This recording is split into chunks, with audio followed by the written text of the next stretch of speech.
Well, good morning. Welcome to the chats for September. I want to start off by apologizing for the close-up of my face. Hopefully it's not giving you too much of a fright. I'm trying to make sure I'm close enough to the microphone that you can hear me okay. So Teresa has been on vacation yesterday and Monday, and so I'm kind of going blind here. So hopefully all this will work. But hope you're all doing well. I want to give you an update of what's going on within our community. I want to start off first with discussing construction. If you haven't noticed, there's still a lot going on.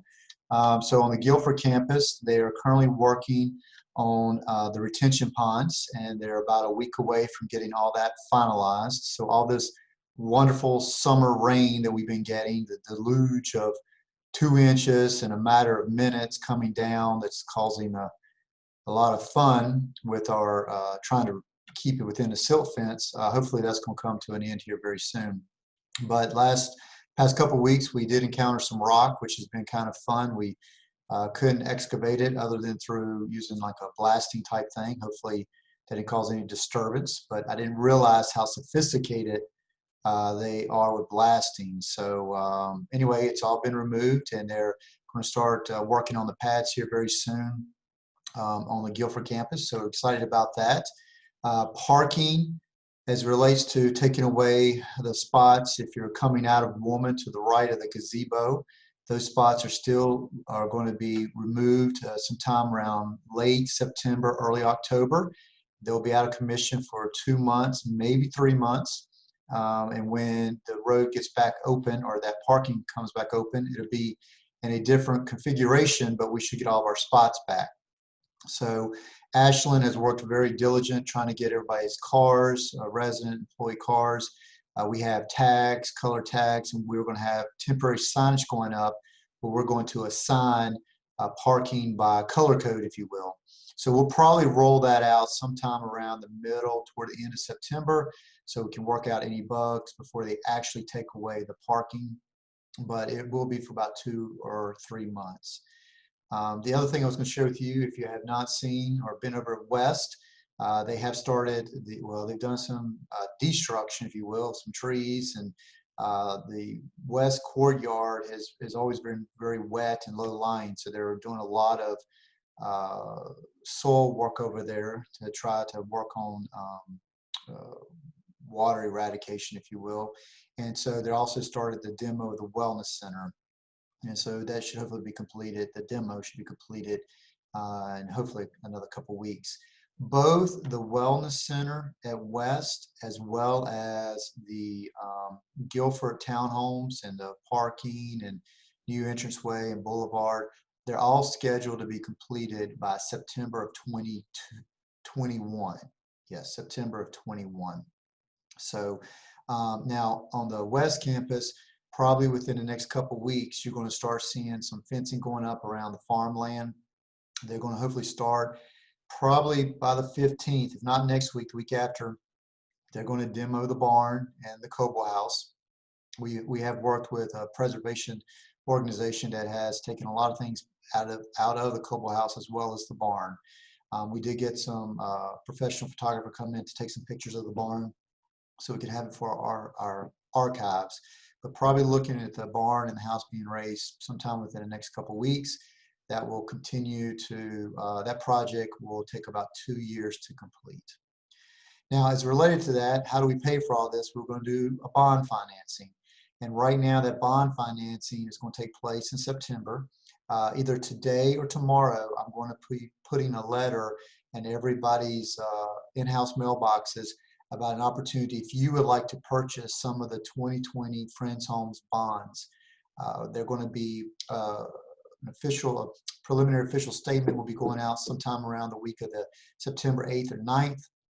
They can be purchased, and then I think the pricing is going to take place sometime around the end of September. So a letter will be coming out from me today or tomorrow to go in your cubbies.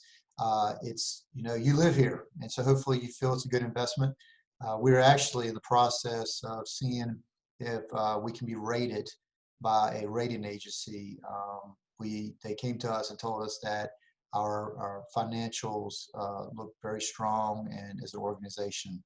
which will help us from our rates. The other thing, we're going to be doing these bonds through the North Carolina Medical Care Commission, which means that they will be tax exempt, federal and state, which is always a plus. So be looking for that letter, and if you're interested, it tells you who to get in contact with and the process on how to do that. So I'm going to move now on to COVID-19 testing. So without boring you with too much information, I will share some good news, is that we have been required here lately through the state to do weekly testing of our healthcare employees. If we do find a positive, we'll have to continue doing testing for our residents in healthcare. As of today, we do not have any additional positive tests, but we are testing weekly. The likelihood of us to continue having all negatives is very slim because, as you know, the coronavirus is still out there. It can still be contracted. Our employees are in the community, although I think they're doing a great job of trying to be proactive in limiting their exposure. They're still susceptible, as you are, those that are going out. So the way we have to do our testing is really contingent on the rate of infections in Guilford County. And right now we're running at about 5 to 7% in Guilford County, which requires us to do weekly testing. If we go above 10%, we'll have to do testing twice a week. If we go below 5%, I think it might be once every 2 weeks, might be even once a month.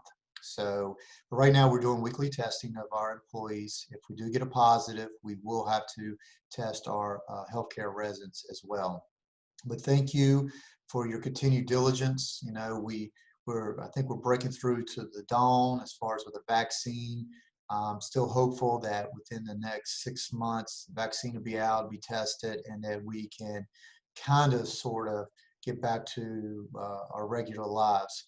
Governor Cooper did have a conversation yesterday where he shared that we're not going to full phase 3 reopening, but we're going to phase 2.5, which is still positive. It means that we are trending in a positive direction.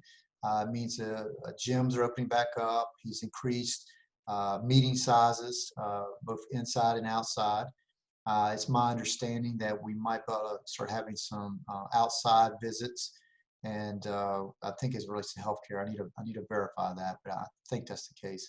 But what I was going to share with you is that although he did that yesterday, please don't turn around tomorrow and say, "Hey, can we use our fitness equipment?"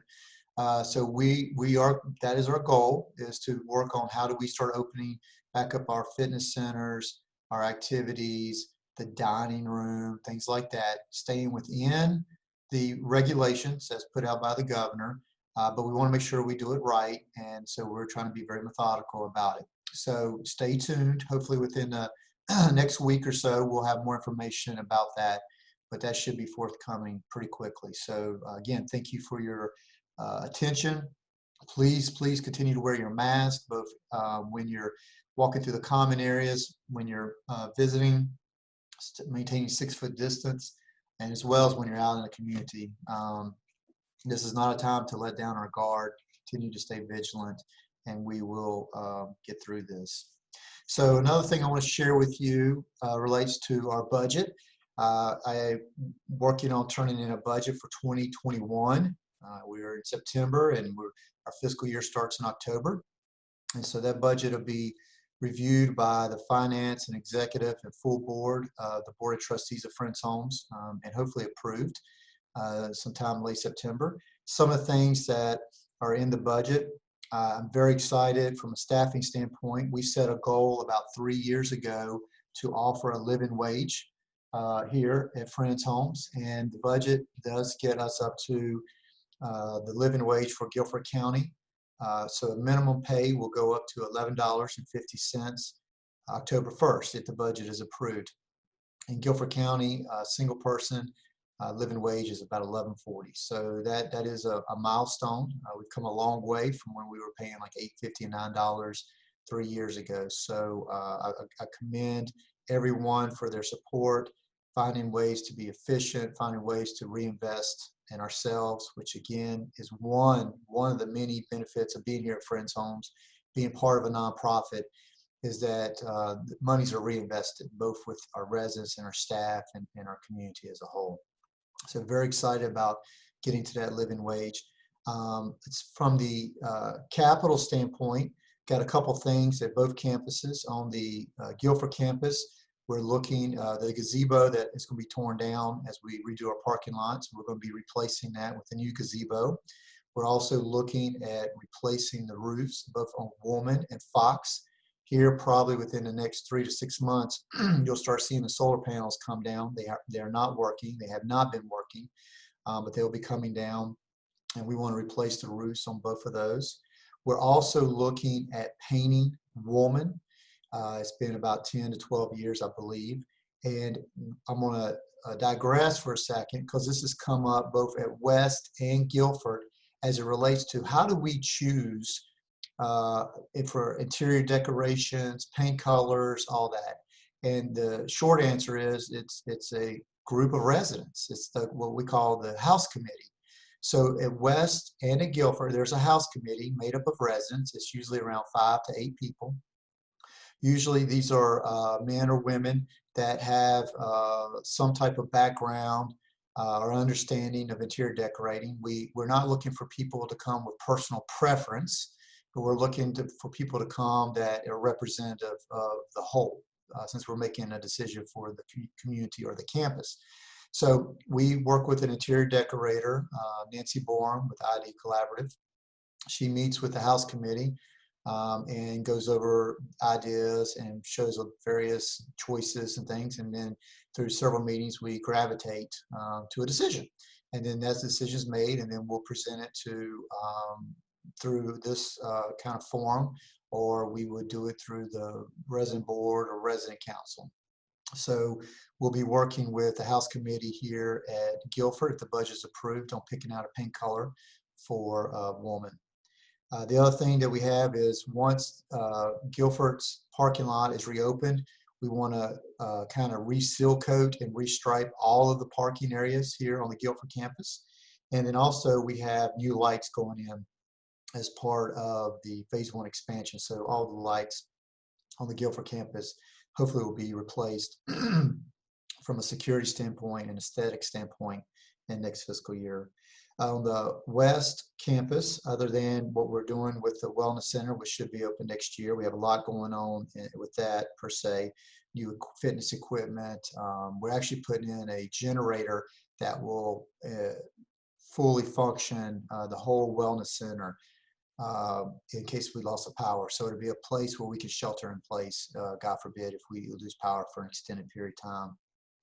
We're continuing on our HVAC replacement. That's a 5-year project. And so we are systematically replacing all the HVAC units for all the apartments.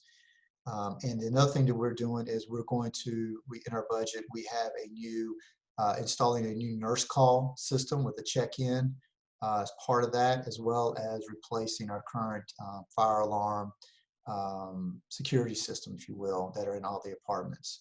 So that's over 25 years old, so we're going to be looking at replacing that. So very hopeful that the budget will be approved. Of course, we have additional expenses this year related to COVID-19. We are anticipating another 6 months of expenses, which have been fairly high. The testing is very expensive. Thank goodness the government is now reimbursing for some of that through the CARES Act. So we feel fortunate, but we do see about 6 months worth of COVID expenses continuing. Next thing I want to talk to you about is dining. So dining got a lot going on.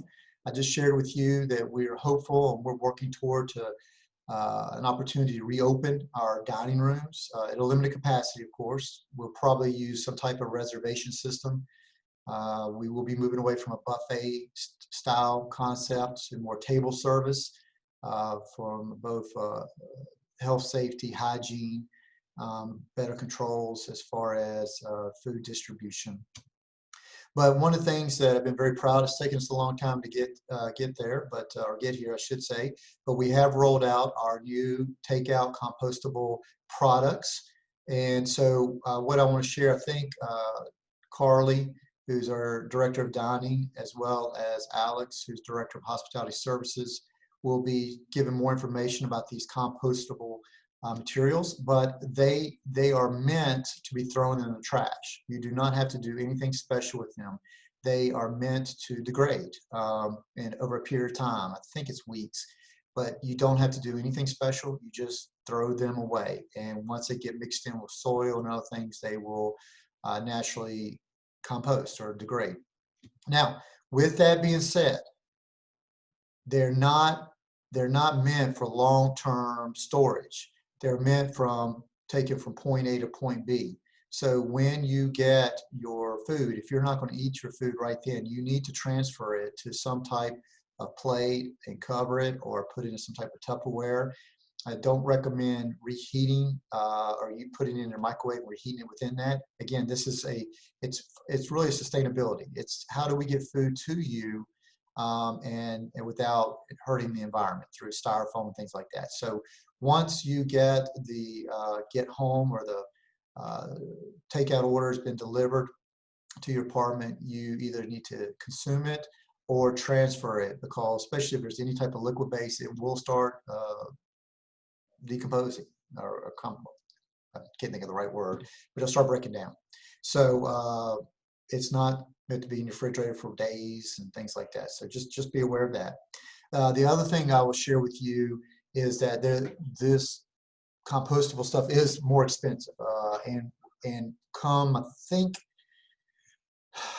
it's October 1st or January 1st. I can't remember, but at some point, once we open the dining room up and get things going, right now we're still waiving all of delivery charges, but we will, if you're going to, at some point, either October, January, once the dining rooms are back open, you will see an increase in takeout or a surcharge to cover the cost of this product. Again, being a fee-for-service community, we don't pass all the cost on across the board to everybody. It's an individual choice. So if you choose not to eat in the dining room and do takeout, that is your choice. That is an offering.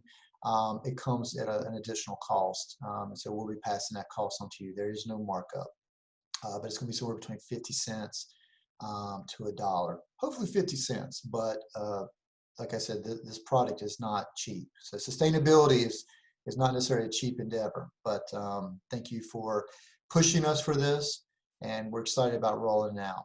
The other thing I'm excited about is Canteen. So I was very nervous about it being rolled out, that would it be utilized, and my goodness, it is being utilized both at the West and Guilford campus. I have signed up for it myself, my thumb, so nobody cut my thumb off, or not my thumb, my index finger. Please don't cut my finger off and start racking up charges on me, but I've been utilizing it. It's very convenient, both at the West and Guilford campus. And so if you've not checked it out, please do. And so everything I've heard so far has been very positive as it relates to this. So kudos to the dining team for bringing this opportunity to friends' homes. We did talk about that we are working toward opening our dining rooms back up. I shared that earlier. That will be forthcoming as more information.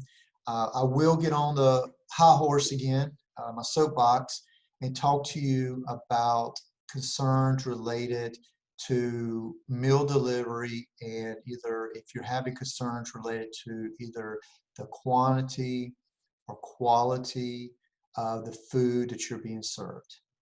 I have met with probably at both campuses at least 12 residents who say they're speaking on behalf of others as well, which I believe. The way we're going to get past this is individually. You have to communicate to the dining room when you have a bad experience. I will dare say 75% of the people that I've talked to about this are not willing to do that. They pretty much have told me they're not going to do that, or they have said that it's not really in their nature to complain. Telling me, which I appreciate, and Don appreciates, and Missy appreciates, and to be honest with you, Carly appreciates, and Alex appreciates, is not going to resolve the issue if you do not talk to the people at the time that it occurs. So my request to you is that when you have a bad experience, you call the dining room at that time. not the next day, not a week from now, because there's three things that need to occur to have a good dining program. One of those relates to the menu itself, the menu itself. So one of the things we've done at Guilford, and we're trying at West, but we're not getting a lot of good participation, is we are asking the dining committee, and I think at Guilford, we actually reached out and invited all the residents to come and be part of the meal planning 4 or 5 week cycle. And I think one time we did at Guilford, we had 2 people show up. So a lot of times I hear residents complain about the menu itself. And I'm like, if you're not going to be part of setting the menu, then the menu's set, and that's what it is. So I think Guilford and West, Carly and Alex are trying to meet with the dining committee, and I think they're opening up to other residents as well. They're going through the menus. That's the time to talk about why do we have 20 types of chicken on Tuesday. That's why when you ask the question, that's when you challenge, and they can talk to you about choices, nutritional, variety. And then once that menu is set, that takes that issue off the plate because the menu's been vetted, the menu's the menu for at least that 4 or 5 week cycle. The second issue relates to quality. So the question there is, do we have a budget that supports quality product? And the answer is yes. We have a robust budget that supports it. It's not a Morrison budget. Morrison does not benefit at all. It's a Friends Homes budget. That budget supports a quality dining experience. I feel very confident with that. The third aspect of a good dining program is really the meal preparation, how it is prepared and i.e. delivered as well. That is where you come in. You, at the end of the day, are the end user of the product, of the experience. If you don't share with us at the time that you're having a bad experience, we're chasing our tail trying to figure out what the problem is. So if Chef Arnie is cooking your food tonight, along with maybe Chef Johnny, and let's say the soup is too salty, and a week from now you come and you say, man, that soup I had on Wednesday was way too salty. One, we got to figure out, okay, who was cooking that night? Two, we got to figure out, all right, was it Arnie or was it Johnny? And was it the first batch, was the second batch? It does no good. We're just chasing our tails. So if you have an experience where the chicken is undercooked or the chicken is overcooked, you need to call down to the dining room and say, hey, my chicken is undercooked. Can you please let the chef know? And would you please bring me a replacement serving or another option? This is what you're paying for. But if you don't help us with that, we cannot go back to the end user. So the question is, are you not testing things? Are you not looking? Yes. Now with meal delivery, you're putting things in boxes, you're looking at it, you're critiquing it. Do things slip through? Yes, they do slip through. When you're transporting, do they get bumped? Do they get jostled? Does the juice from the pinto beans roll over into your cornbread? It happens. If you have a bad experience, you've got to let us know. Allow us to try to fix your issue at the time of service. I will tell you, if you can help us with this, then you will kind of complete the circle. So if we know we've got a good menu, which we ask for participation on setting that will knock out one thing. If we continue to maintain a very good budget to ensure that we can afford good quality products, that will take care of the second thing. And the last thing is you, the end user, you letting us know when we hit the mark. If we didn't hit the mark, let us know so that we can go back to the people that either prepared the food, served the food, checked the food, so that we can do training. If it's not in your nature to do that, we will never get there. We will never get there. So I'm asking for your help. I will leave it at that. So please help us make sure that you have a good experience with your dining program. I will be very thankful when the dining room opens back up, because then it'll be a point of service. And so I do believe a lot of the issues that I'm hearing now will go away because it'll be remedied at the time of service. So thank you for allowing me. I'm stepping off my box now, but thank you for hearing me, and anything you do to help us help you, I would be very, very appreciative. Housekeeping, we are still on go. Daryl is hitting the ground running. He's our new Director of Environmental Services. And so what housekeeping is doing, they're putting together a video where they're going to talk about the services that are going to be rolling out in October. It will be playing on Care Merge, probably repeated a couple times, and it's going to share with you how the program will work. It is a scheduled program. So every resident, and you can opt out, you can, it is your choice, but every resident will be assigned a day and a time where Friends Homes will provide cleaning once a month for a allotted time. And there's like a 10-step checklist that they do. That time that's allotted to you is the time. So be aware that if your time is 1 hour and the employee comes in and the housekeeper comes in and they got their 10 things to do, but y'all decide you want to chit chat about something or whatever case may be, which is totally your prerogative, they still got to leave within that 1 hour, because guess what? They got to be somewhere else. So they will be on a schedule.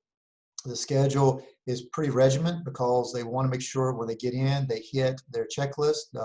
Supervisors, Barbara at Guilford and Bernadette at West, will be checking behind our housekeepers. They'll be talking to you. There'll be surveys to ensure that we're meeting the mark and expectations. But we're very excited about this. We're excited about the opportunity.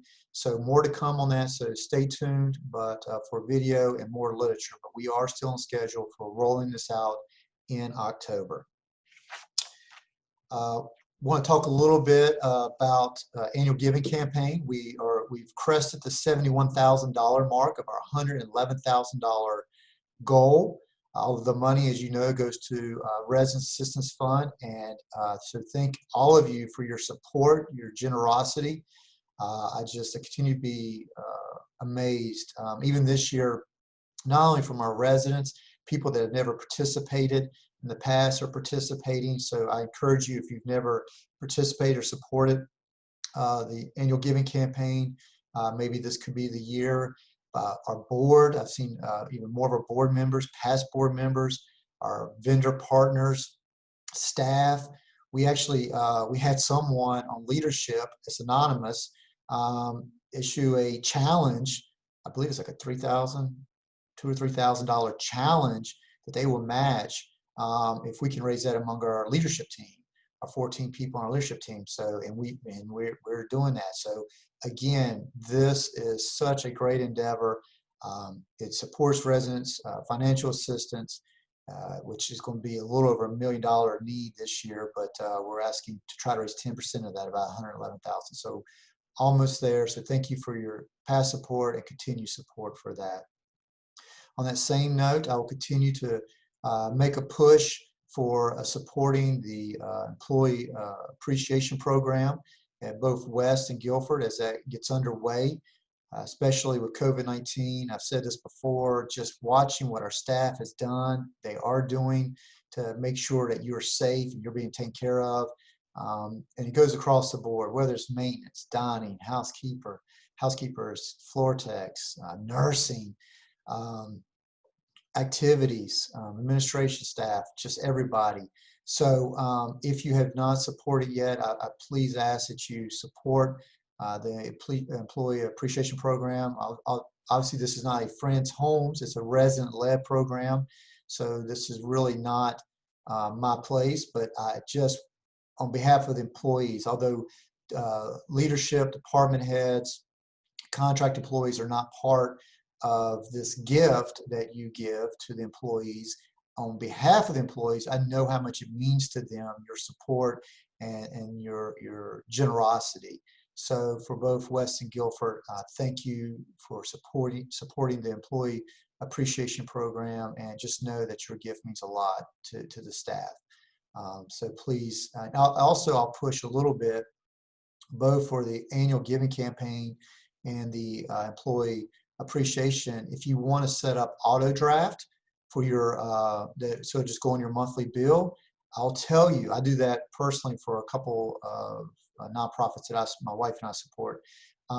it's easy because it just kind of happens every month. You don't have to think about it, because if you're like me, I'm like, oh, I'll do that later. I'll do that later. And next thing you know, later's gone and you haven't done it. But you can either reach out to Lynn Hall or Christy Sumi to get set up for an auto draft or to be placed on your bill. So just want to make you aware of that. One last little thing. We continue to work with Spectrum on internet, both issues related to speed, as well as I think at the West Campus 1000 building, we have some issues with connectivity. They're losing connection. You know how I feel about Spectrum and customer service related to them, but we continue to work with them. They are responding. I don't want you to think they're not responding. It's just doesn't ever go as quickly as we want it to go. But we are working on that. So thank you for your continued patience. As I sign off, I will share with you just a word of encouragement that to do early voting. This is elections are coming up, and so with COVID-19, yes, I know, like at our Guilford campus, it's a precinct, so that's nice from a convenience standpoint. I don't believe it's going to be open to the outside community. That's my understanding, but it is important. So I do encourage early voting, and make sure your voice is heard. Whoever you support, that's not my opinion, but I just hope that you do vote and that you participate in this privilege that we have being citizens. So thank you for everything. I will pray that without Teresa's help, this comes through okay, loud and clear. It probably will be played more than once. So if you didn't catch everything the first time and you're having a hard time going to sleep, you can watch it again. So God bless you. Stay vigilant and appreciate all that you do for us and allowing us the opportunity to do for you. Take care.